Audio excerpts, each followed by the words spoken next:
All right, so catch me up. Last time we talked, you were just about to get the job, and you were just about to get the apartment. Yes. So yeah, last time we talked, I was looking for a job. I got that job, but I ended up quitting that job as I was doing inventory, and it honestly just it killed my eyes, so I couldn't do it anymore. But what I did, but after that, oh shoot, um, can I start over? Yeah. Okay, cool. My train of thought was so bad. So last time we talked, I was looking for a job. I ended up getting a job. It was great. And then when I was getting a job, I was working with Urban Peak to help me get a place. While I was working that job. And I was in Airbnb. So I was in an Airbnb in Aurora for a little bit. And then I was at one near the airport. But that was actually a motel for a couple nights. Because at that point, I ended up getting approved for housing. And I was just going to be in a place in a couple days.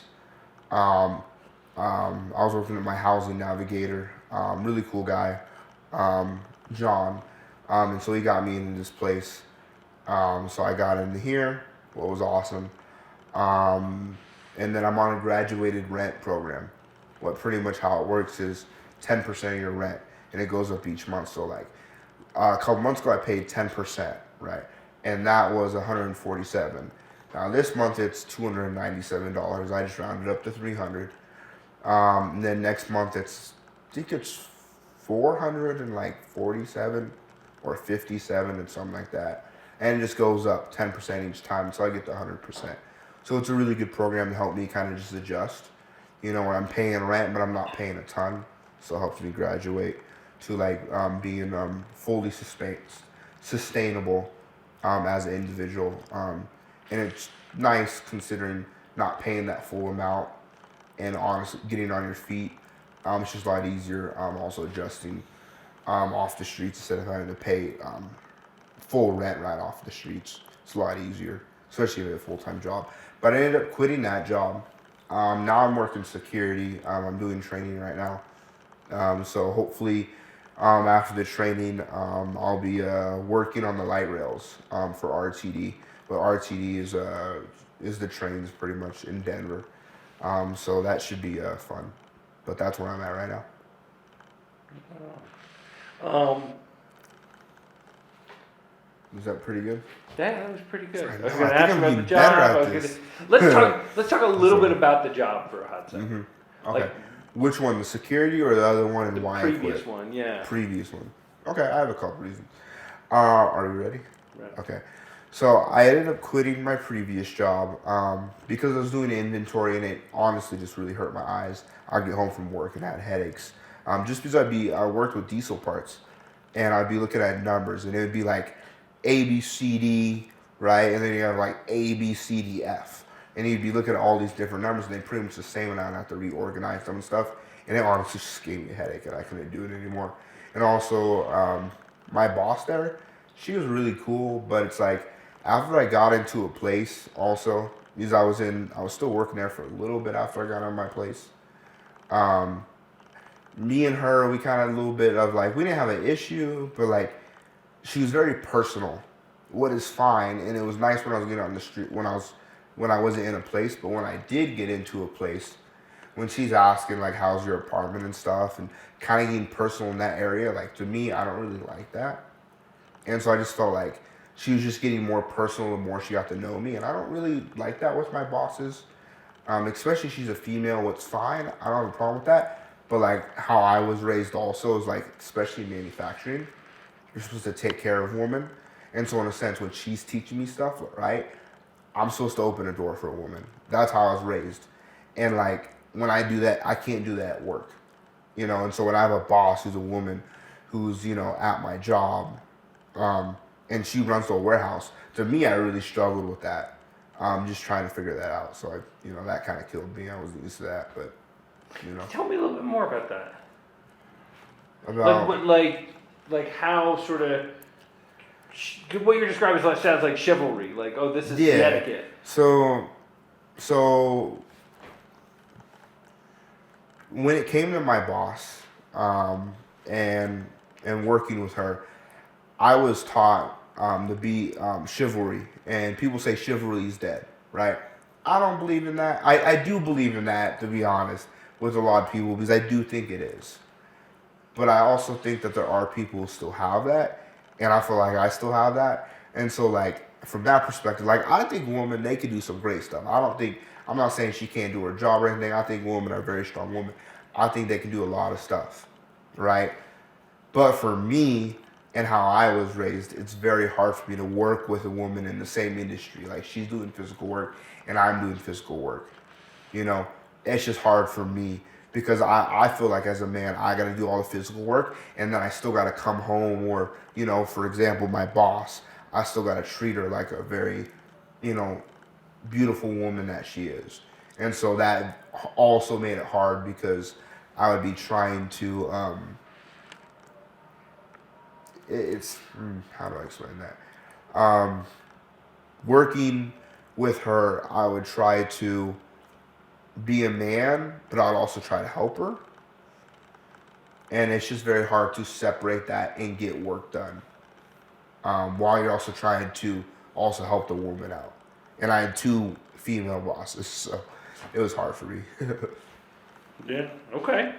All right. If that makes sense. Yeah. Sorry, my brain kind of. Dude, I hear that. I could explain I it think it's again going if around. it's. Huh? Well, yeah, maybe let's talk.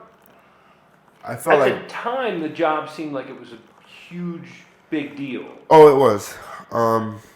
Okay, so the job was a really big deal for me when I was on the streets, and it still is, right? Because I still need to work while I'm in here, so I'll lose my place, right?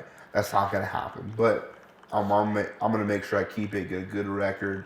I'd like to be able to rent another place in the future. Probably, you never know. But I just, oh shoot, where was I at? Sorry. What was your question again? So it seemed like it was a big deal when you were up for this gig. Oh yeah. And then, I mean, what happened when you left?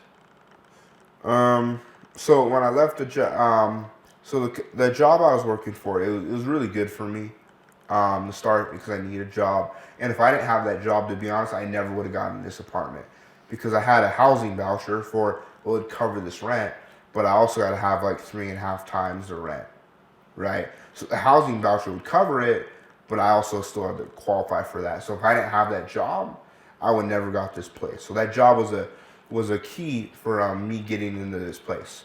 So it was a really big thing for me to have that. So I'm really grateful for that. But yeah, I just had to leave because everything was going on, stuff with my boss, just doing the same work. Also, honestly, doing the same work with my ADHD in that kind of area. Same thing. It drove me insane. But so I ended up leaving. And I actually ended up leaving. I actually went back down because I lived in Arizona before here. And I actually went down to Arizona for a trip. And so I actually hung out with a friend of mine, so that was really good. So there's some good stuff, I got that job and some money. So I got to go down to a different place, got to go down to where I was living before. It was it was really cool as I saw some of the people. I used to always hang out at the Starbucks because I was homeless in Arizona for a time. And I was talking to some of the ladies down there who I know. And it was funny because they all were like, yo, you're still alive. And I was like, yeah, I'm still alive. They all thought I died as I ended up disappearing. What was really cool. Just kind of seeing how they brightened up. Because I honestly thought they hated me. They'd see me every day. And I just felt like they thought I was just like a lazy bum and something. What, to be honest, I kind of was a little bit. But, but it was really nice going down there.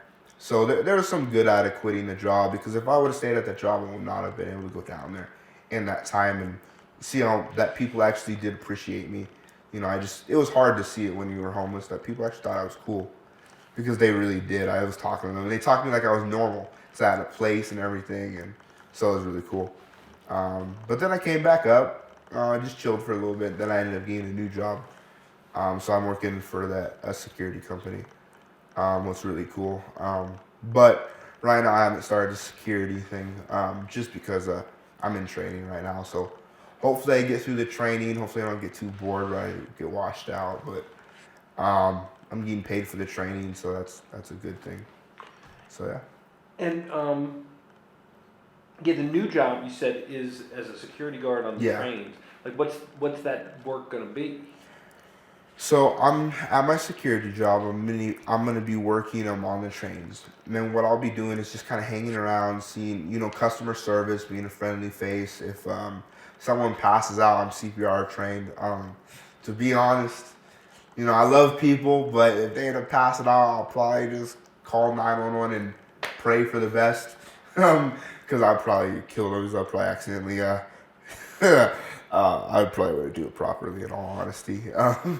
It's not great, but But and then also be checking fare, make sure people's paying their fare, and have conversations. If someone's having a rough day, just try to make their day better. You know. Yeah. So that's what I'll be doing at security. Do you feel like that's a gig that might, with your eyesight and your ADHD and everything else, you'll be okay with, or you think? Huh. I didn't think about that before. So I'm gonna put that in there. So I think the job for security is going to be really good, because I don't like predictable situations. And I feel like there's going to be a lot of unpredictable stuff, and I like that. And I feel like that'd be really good because I have ADHD also. So I feel like that'd be really good for me, because it's going to keep me going different places and doing different stuff, not seeing the same thing.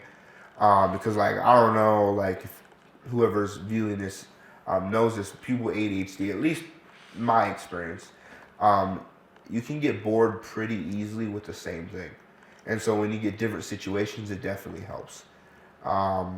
So I think it would be really good for that with me. And then I feel like the hardest part is going to be my eyesight, because my eyesight is not the best right now. But I am supposed to get some glasses. So maybe I'll get some in the next couple paydays I get, but I don't know. I look a little bit like a clown with glasses, so we'll see. So This doesn't have to go in, but I think everybody looks a little bit like a clown with glasses. It's just how it is. It's the nature of the beast, I guess. I'm trying to figure out how to get some Gucci ones or some shiny or something. I don't know. Make it look good with the dreads. I don't know, man. Let me ask this question. It's probably hard to answer. It's probably hard to put the question in the question. Mm-hmm. But what's it meant having an apartment? What's it? Last 2 months, you've had a place to go. How? Mm-hmm. What was it like before? What's it like now? Okay. So back to the apartment. I think that having an apartment is really good for work. Because it was very hard for me to have to go to the shelter and then go to work, because I was trying to deal with crazy employers, employers, and I had to deal with crazy people at the shelter. And so for me, it wasn't stable. So I feel like this apartment has definitely helped in that area. I will say it is hard in the sense of keeping it, keep the consistency, mainly because, one, I do have a very entrepreneurial personality. So I like to do what I want to do. And I definitely think I'm still going to do that. But now I have something to lose. So now I definitely got to work harder towards this. So not trying to promote myself, but I am hoping eventually to move down to San Diego and open a surf and skate shop. I'm originally actually from California, so I lived in Arizona, but originally I'm from California, Northern California, a small town called Antioch. And so, but I don't want to go back northern. Honestly, weather's way better. Like LA, San Diego, a little bit better. People in Northern California, though, if you ever go, way better. Not gonna lie, just way cooler people. But not trying to flex, my Giants, they're San Francisco Giants. Go Giants, let's go, beat the Dodgers. But but no, but yeah, I'll definitely be trying to go down there and open my own surf and skate shop, mainly apparel and stuff like that. I'd be doing like a lot of heat press, silk screening. I've actually done silk screening before at a different company in not Arizona here or California, but actually Washington State, as I lived out there for a little bit. Honestly, hated it, but I definitely am really grateful that I worked there because that job honestly opened up like the jobs here and stuff like that. As I worked with, did a lot of warehouse work there, assembling, blah blah blah. Um, so yeah, No. sorry, I kind of went all over the place, but No, that happens. I think. I mean, what's the best thing about not having a place? I like that question. At hunch. So so having the place is really nice, but there are some downfalls in like of having it. I like to kind of just pick up and go. So like if someone says, "Yo, I need this," and they're in, let's say, 5 states, away from Colorado, like I can just leave, and it's nice not having that responsibility. So like that's one downside of having an apartment. Also, when you have a lot of friends in a lot of different states, or if you have friends who travel a lot. I have a lot of friends who travel, and I have a lot of friends in a lot of different states because I've had to live in different states. So for me, it kind of sucks because I got friends who are doing so much cool stuff down there, and honestly, like none of them are doing it in Colorado. So it kind of sucks, but like I am trying to travel. I am trying to get a car right now, so I can do that. But I'm also going to be working. So while I'm down there, I'll still be paying my rent, but I'll be traveling at the same time. So tell me again, what's the worst thing about having an apartment? Just the worst thing about having an apartment is, I would say, being consistent, and being stuck on a lease. I got like a year on here. Something if I need to go somewhere, I can't really do that as easily if, let's say, I lived in an RV. That's what kind of sucks about having an apartment. I'd say it's probably the thing that sucks the most. And what's the best thing about having an apartment? I would say the best thing about having an apartment is the stability. The stability, and you can have friends. You can have a stable place, and honestly, you can have friends that come over, and you can have that anywhere. But people are gonna take you more serious when you have a place. Um, and so I'd say that's the best thing. You're just gonna have more friends, more family. But I'd say that's the best part about it, for sure. You most recently were in Arizona. Yes. What do you think would have happened if you had stayed there? No, man. um,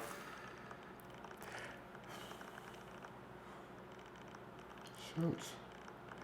I think so. I was recently in Arizona, and I think if I would have stayed in Arizona, I don't. I think I would have just gave up. I really do, because I got beat down there so much. I think if I would have, when I ended up on the streets in Arizona, if I would have started out hustling and doing what I had to right away and doing the right stuff to get on my feet in Arizona, I would have got on my feet out there.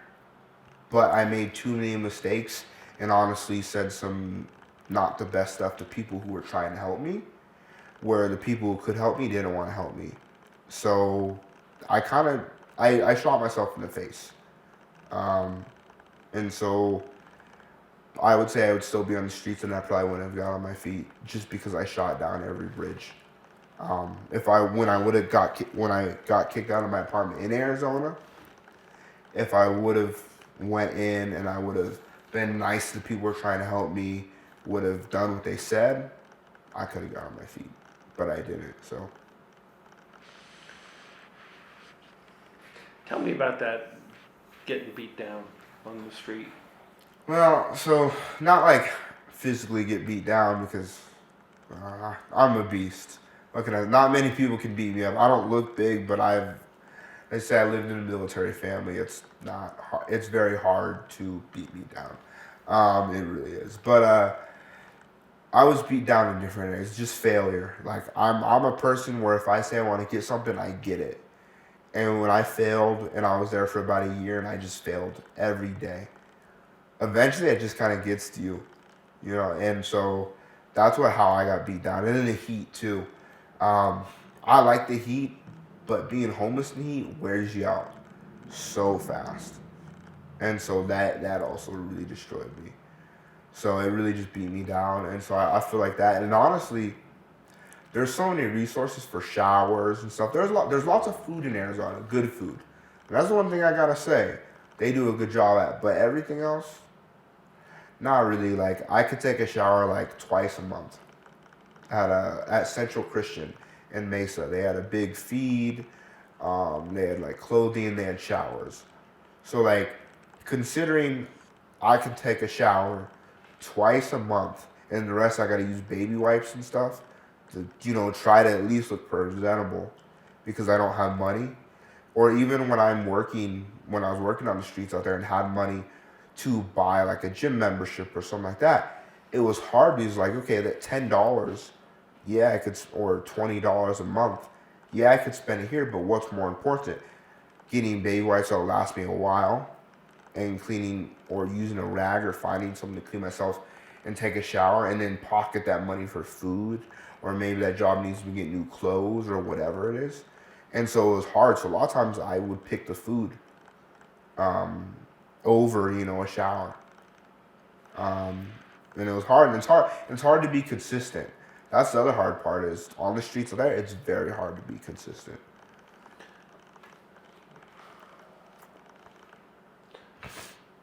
You were talking about failure beating you down. Mm-hmm.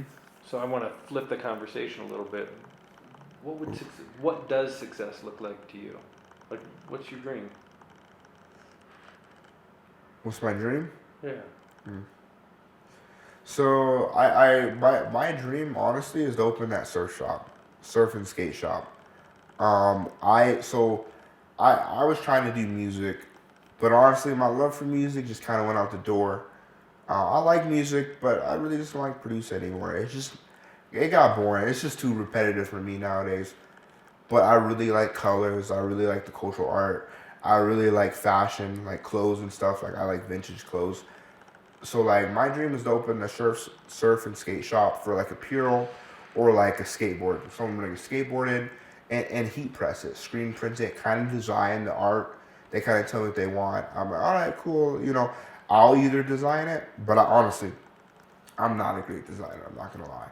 But I know how to heat press. I know how to do all that stuff, and I know a lot of people in the industry who are great at designing, and that kind of stuff. And I'm good at making like logos or different stuff like that. Like I have ideas, but if you said sketch it out, I'd be like, no.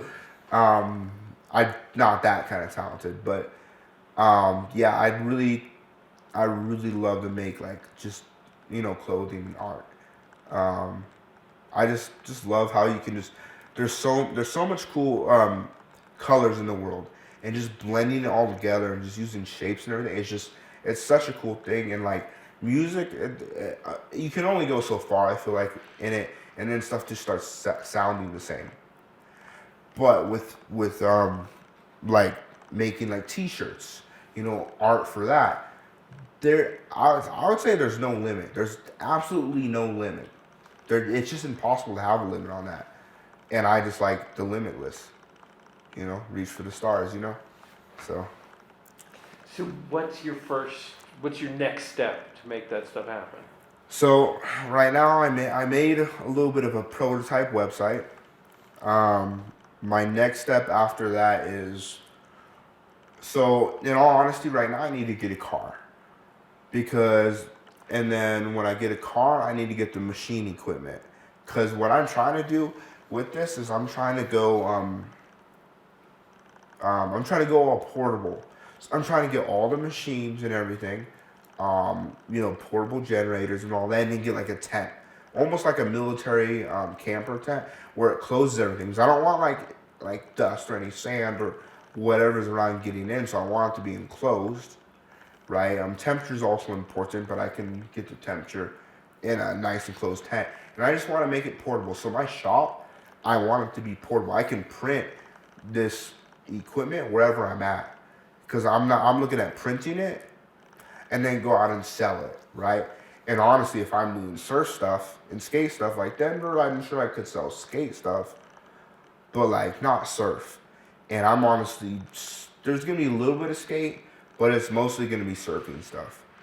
So that's also why in the future I do want to move down to California, back again, because I'm originally from there. I could go to North Carolina, South Carolina, Hawaii, or other beautiful areas, but like, California, beautiful beaches. Um, and I'm from there. I can relate with the people, so it's just home. So eventually, you got to go back home. I feel like everyone has to do that. So I think I have 2 more questions for you. Mm-hmm. Then we'll do some of that other B-roll stuff. Okay. And I'll get out of your hair. The first one is big. Mm-hmm. How do we fix homelessness? Damn. How do I fix homelessness? I would say the best way to fix homelessness is, I would say we can honestly house anyone. We have the money, but we're putting too much money and resources, in like the areas of like, okay, let's try to get you housing, instead of just build houses for them, because like a lot of it is people can't get a place from eviction or something, but like it's like the best way I would say is like, instead of that, why don't we find like a homeless realtor, like realtors that the homeless agencies make up. Like they got transitional housing, what is housing for homeless through these programs. Instead of making it transitional for like those people, why don't you just make it normal housing? But like instead of not have the requirements as much, because that's a lot of the problems. So I'd say just build houses. Instead of use all that funding for, to make connections with landlords, just cut that out and just start making houses. Apartment complex. It doesn't take that long to make an apartment complex. I lived in Phoenix. They build them very, very fast.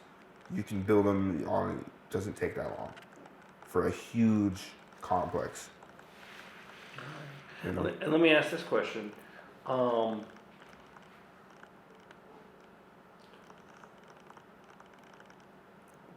What do we, you, me, everybody else, what do we do to make Ricky Rolls happy and fulfilled and satisfied?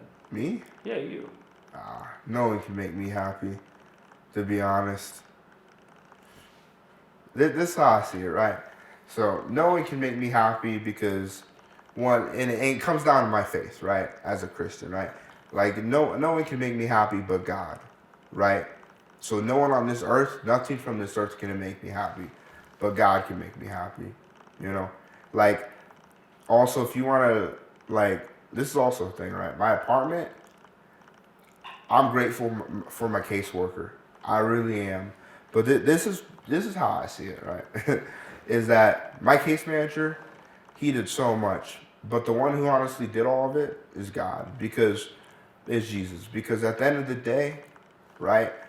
I was on the streets, I was crying, and I said, you know what, Lord? I said, this is not working. I'm trying to do it my own way. So instead, can you show me the way? And he showed me the way, and I just did what he said exactly. I asked him. I said, I need to get housing.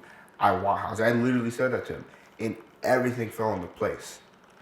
And I've been more happier in this place.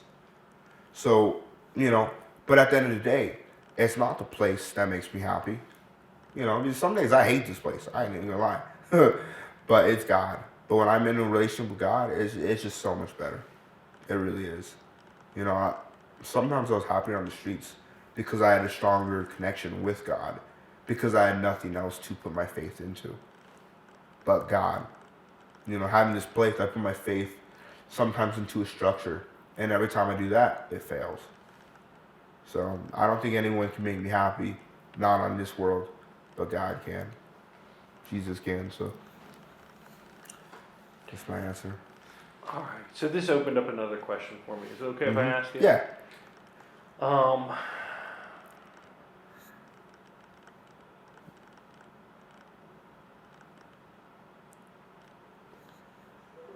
Would you tell me about your family? Yeah. Yeah. About how I ended up on the streets or what? Yeah, and how your relationship with them has Huh. been over the years, and I'd love to talk about that.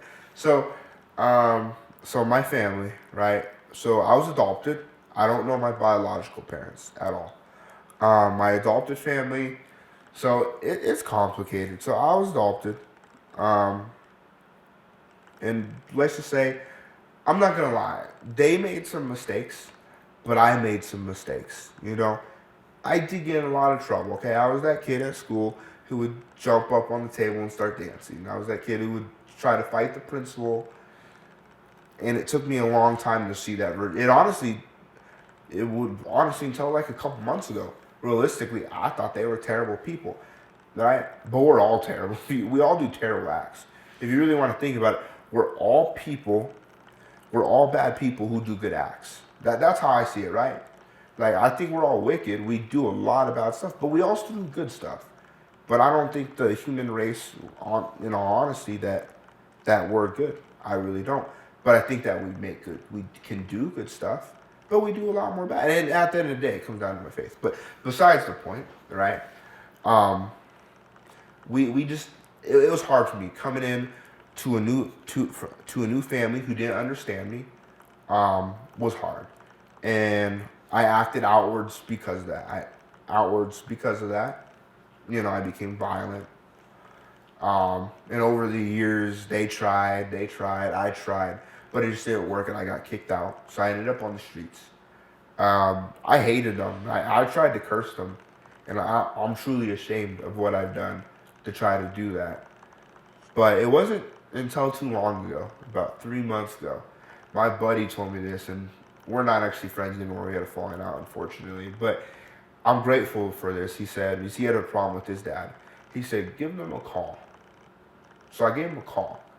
Left him a message. They ended up texting me later, right? My adopted mother. And it was hard because it was like, because they did some stuff with her, right? I was mentally abused a little bit, physically by my father. But at the same time, sometimes I deserved it. Sometimes he had no options. I was violent and he had to take me down, and some of us and I got hurt sometimes, and sometimes it was uncalled for. But, so I ended up talking to them, and I ended up apologizing. I don't ask for their forgiveness. I don't ask them to apologize to me. I don't need that. That's between them and God, right? But I knew that God was telling me that I needed to apologize to them and forgive them because I made mistakes. There's always two sides to an argument, right? And so what I realized is how to solve a problem. You can't hate people for it because at the end of the day, we all make mistakes. But the best way to resolve stuff is to have grace, love, and mercy, right? Because can you tell me about your family? Like right now, you're telling me about like God and how to resolve problems. Mm-hmm. Tell me about your family. Yeah, I don't know. I really understand that exactly, like how to tell them. Like, what do you want to know? Like that's a very. When you were growing up. I don't know. Did you feel loved? Oh, stuff like that. Yeah.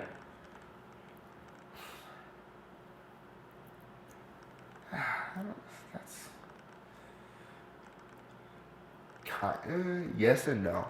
So when I grew up with my family, did I feel loved? Yes and no. Like I feel like no most of the time. I didn't feel loved, but I knew that they loved me. but I didn't feel it because they didn't know how to show love to me, and so it was very very hard for me growing up. Also, I had two sisters. Okay, I was the middle child. That's a little rough. Older one gets all the responsibilities, so I get in trouble for everything. The younger one gets everything. So that was hard. I hated it. Okay, but so that was really hard. Um, but some stuff we did is I played baseball. So those are some good memories. I was a shortstop, outfielder, pretty much every position besides catcher. I got hit in the face with the ball at catcher. I sweat too much, so it just go right in my eyes, and yeah, it was rough. And then pitcher, I didn't pitch. Um, I was gonna get into pitching, but I never did. Guess time just kind of slipped away. But so I did baseball younger. What else did I do? I did archery. Do you feel like you could? So you called your parents Mm-hmm. and they texted you back. What did they text you? I don't remember actually. I don't have it in my phone. It's in my old phone. Let me think. Would you? Well, okay. I can kind of tell you. I can't tell you fully, but I have an idea. Yeah. When I texted them, they end up because I ended up calling them, and they don't want to talk on the phone because I was a little verbally abusive back then. So they ended up texting me. They said, "Hey, sorry, we missed your call. I'm happy that you're doing all right. Blah blah blah." And then so I ended up texting them back, said, "Hey, I'd love to talk to you on the phone." And they say, "Well, we're not comfortable with that because of verbally abusive in the past." I was like, "All right, that's understandable. I could understand that." Growing up, me growing up and maturing, and understanding that it wasn't so one sided, definitely was helpful in kind of solving this issue we had. But so they end up texting me, and I'm all right. So I end up texting them, and we text every day now. Like our relationship is actually pretty good. We don't have any issues, so that's talk about RV life and stuff like that. So I guess life is kind of, they want to see me. So I'm not sure if I'm there that yet, but I'm making some improvements. So with that, so that's good. But yeah, Do you feel like you could turn to them? If Yeah. you I do. tell me about that, just so you can tell me that you turned to them and the answer. Turn to them about Like in a time of crisis, or yeah. I feel like I could. I don't really do that though. Um, I haven't really been in a crisis where I would really tell them, I guess. But if I need to tell them, I could tell them. We're good enough now. Um, no issues anymore. Like we both apologized, and the crazy part is some good came out of it also is I was actually nervous. It's not too long because I didn't want to ruin everything, but I decided I should be honest about what they did. In a sense, not trying to convict them, make them feel bad, but in a sense, I just want them to know. In a sense, because I was actually thinking about doing something, showing my testimony about kind of how I got on my feet at my church, and she probably won't see it, but there would be some stuff what she might not understand. And so I wanted to kind of explain it to her. So I ended up telling her kind of, being adopted into a family and not being understood. Like, you tried to force me to do all this, and I feel like you guys were abusing me and stuff. And she was not mad at all. She actually took out of it. She said, I realized that because I was diagnosed with autism and some other stuff, but they found I didn't have. But I was diagnosed when I was really young with it, mainly because I had a disconnect from disconnect with human emotions and stuff. Mainly because I was taken straight from my mother. So it wasn't that I had autism in that because I didn't. It was actually that I didn't have the social skills when I should have, because I was taking straight from my mother. There's a scientific study. If you're not held by your mother, you're not gonna have that nurturing. It's gonna take you longer to develop, and that's what it did to me, and so so that that's why I acted outwards and stuff like that. But can I say this real quick?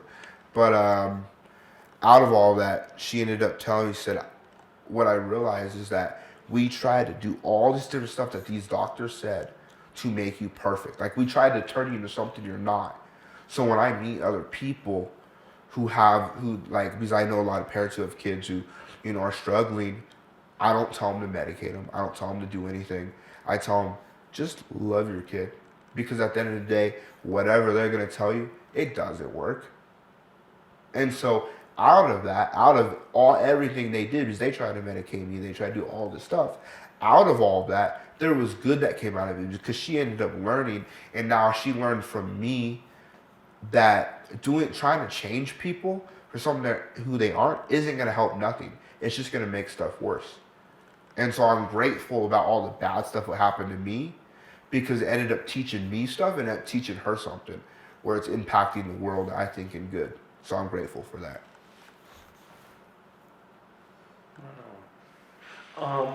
Sorry, that was really long. No. It wasn't too long at all, actually. Okay. And I think there was a lot in there that was relatable and real. I think you told me off camera what happened with your birth mom. I don't think you've told me on camera. About my birth mom? Yeah. I could say it on camera. I don't care. Yeah. So my birth mother was a drug addict and alcoholic. She didn't give me up exactly, like not willingly from what I know. But because she was on drugs and all that and just everything, it didn't matter. She was in the hospital. They called CPS. I was taken straight from her, put into foster care. I was adopted as a baby, but I was still about 2 years old. I was a baby in foster care pretty much. I do know that my biological father, from what I've heard, that he was in prison, and I heard that he died in prison. He used to beat on my mother. And I know I have like 10 different siblings from what I've heard, and they were all in gangs, already in drugs. I know last time I heard my sister, biological sister, she was in gangs, and she was in drugs, and she was only 10 years old. So, as much as my situation wasn't the best, I could have been in a lot worse situation. I made it out. So, she probably didn't. So, unfortunately. So, yeah. That's pretty much all I know. So, unfortunately.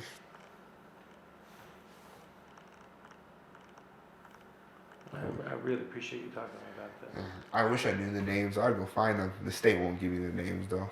So, yeah, it is what it is. So, can't do anything about that. Is there? I think I'm still rolling. Mm-hmm. I want to get you telling me. You wanted to show me that before. The what? Your chart for Kiss Cow. Oh yes, that was cool. So I want to go do that. Okay. And I want to get the B-roll, waking up and brushing your teeth. Okay. That junk. Cool. And then I think I can get out of your hair. Okay. But before I turn this off, is there anything else you want to say, or anything you don't want me to include? Anything? I don't know. I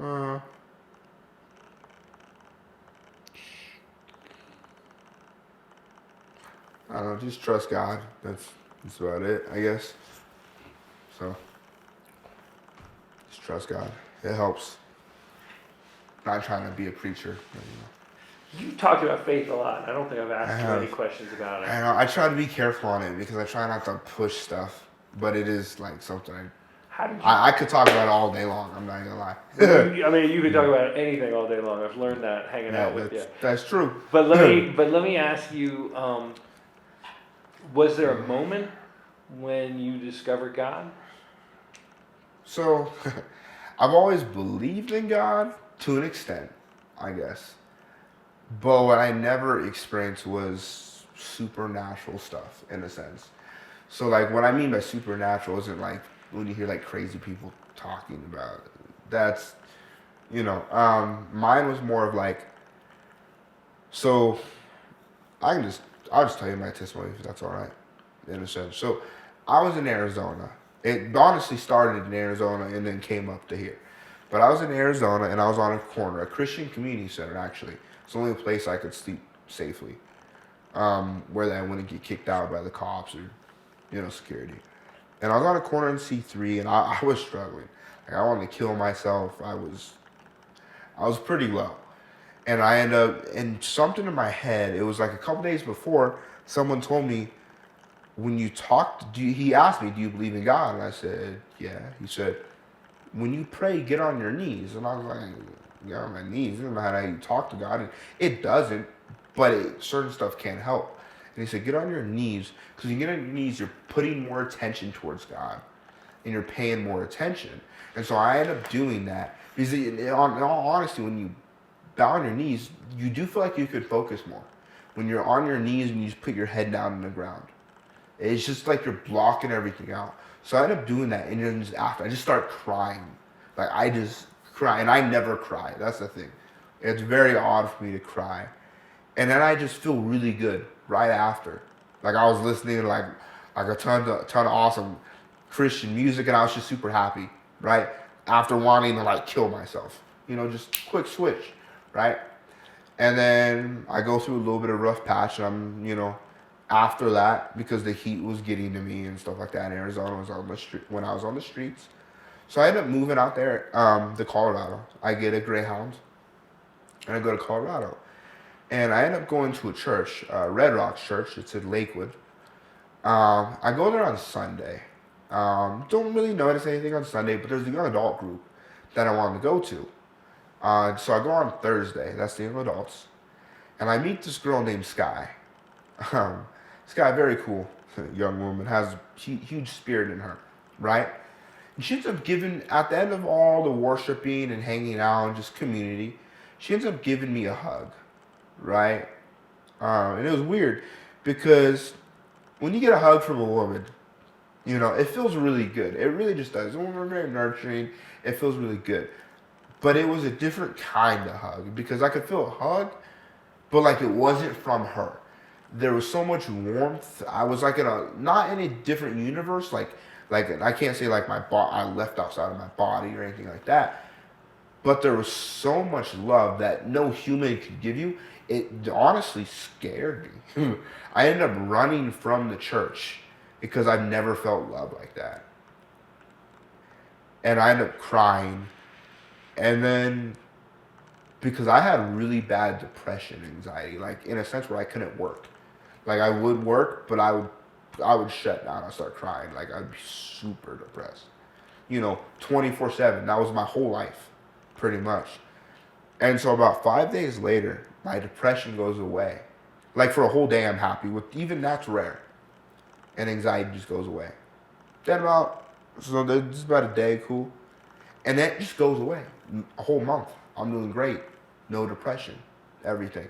And I just don't have it. Sometimes I get depressed.